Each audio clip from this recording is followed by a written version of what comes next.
每一天，牧师陪你读圣经。今日是10月25，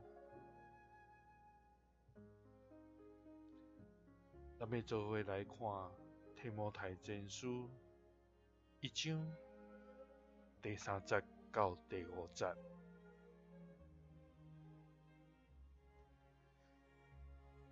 我要去马其顿的时，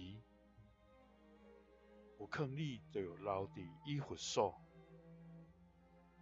通命令一寡人毋通传别款教义，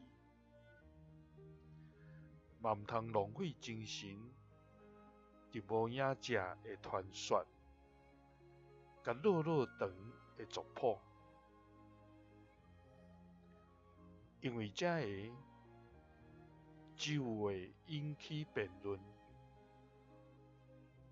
袂帮助人用心了解上帝的计划。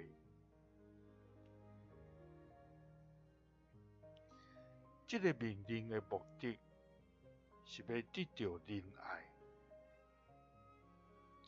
这个仁爱是对清气的心、清白的良心、甲纯真的心产生的。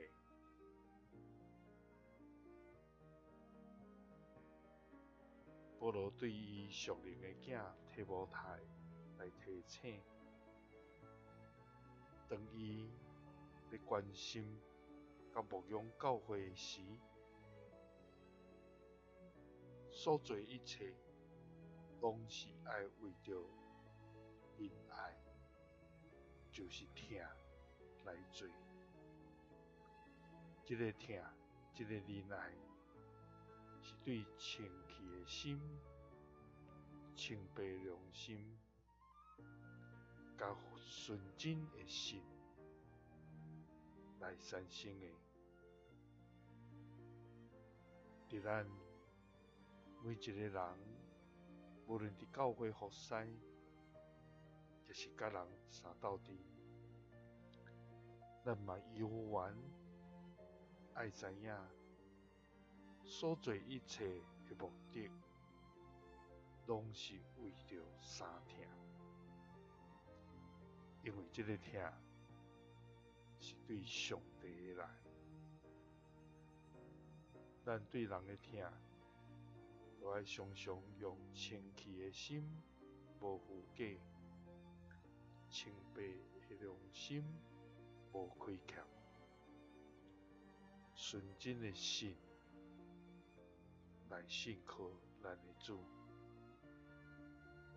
就安尼，咱通得到主的欢喜甲感染。